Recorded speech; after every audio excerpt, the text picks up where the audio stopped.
Newspapers, as ever at this time. Papers responding today to the verdict yesterday in the case of Elor Azaria, the Israeli soldier who shot dead a wounded Palestinian. And the Jaffa military court found him guilty of manslaughter, didn't it, Alison? They did, and this story has been huge in Israel and hugely divisive, especially. It's on all the front pages today. Let's start with the Jerusalem Post. They give their front page photo not only to Elor Azaria, but also to an image of crowds of people protesting the verdict yesterday. The paper notes that opinion polls show that most Israelis, despite the verdict, still believe that the soldier is innocent. And we also see in that headline many politicians, including, of course, Benjamin Netanyahu, have called for Azaria to be pardoned here. They have, in Haaretz, a more left-leaning paper, has a very strong response to that call in its editorial. They say Azaria is not Israel's son, but a soldier who killed, and to pardon him would be intolerable. So strong words there. According to Haaretz, despite the public uproar, the military court did carry out its task faithfully, and they feel that the verdict absolutely should be respected. If we go back to the Jerusalem Post, they've also condemned the verdict, haven't they?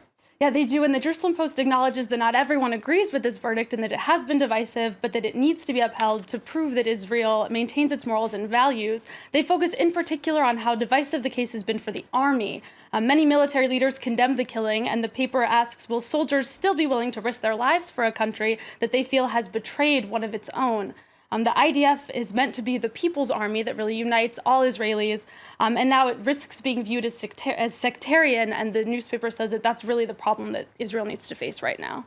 Let's move on to a different story. I'm going to talk about Burma now. A government commission has issued an official report denying that the Rohingya Muslim ethnic group is facing genocide. Yeah, this report comes after the UN officials have described violence in the region as an ethnic cleansing, and many rights groups have documented the violence. There was a widely circulated video that we also showed on France 24 showing a person from the Rohingya minority being beaten by police. There's also been satellite photos of burned villages. So all of this, according to the Burmese government in its report, is propaganda. Now, The Independent in this article is quite critical of the government report. They say it's actually the government who is spreading propaganda by posting on Facebook and other websites warnings against fake news that, according to The Independent, is actually very, very real news. And The Independent says that that's been confusing for the population, for Burmese citizens, and it's also sparking a very angry nationalistic sentiment. Now, one person whose response to this report has been very muted, missing even, is the country's de facto Prime Minister, Aung San Suu Kyi. Yeah, and the Nobel Prize winner, she's a symbol for human rights, and she has not spoken out about any of the documented atrocities against the Rohingya minority. Le Monde wonders if she's being prevented to do so, if she feels powerless, or if she just doesn't want to. And the newspaper concludes that it may be a combination of all of these things.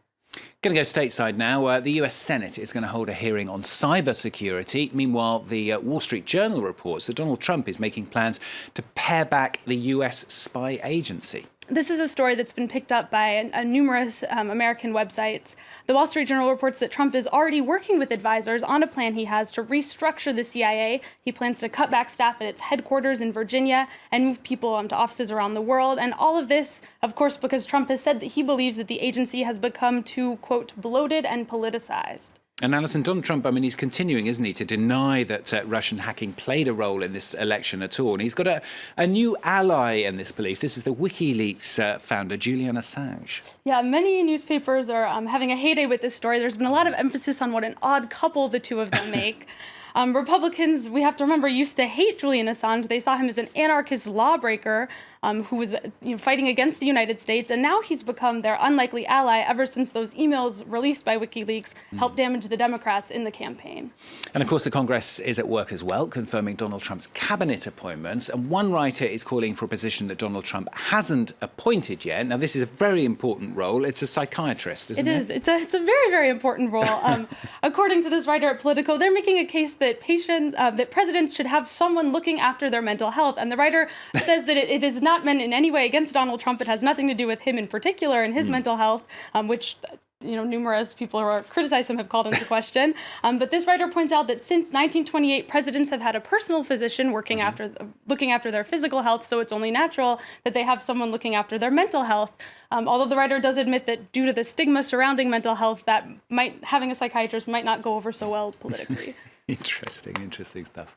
Now, world leaders are not the only ones who could use some psychiatric support. The year 2017 needs a little bit of care, a little bit of love and attention on its own. It turns out, since many people have been feeling apprehensive about the news in this coming year, we haven't been very welcoming to 2017. So you can see in this cartoon, we've hurt its feelings. There's 2017 on the psychiatrist's couch saying, I have this feeling that nobody really welcomes me. And if you look, you can see that even the psychiatrist is spitting on him. Oh, well, we hope it'll be better than 2016, which wasn't a great year for all of us, was it?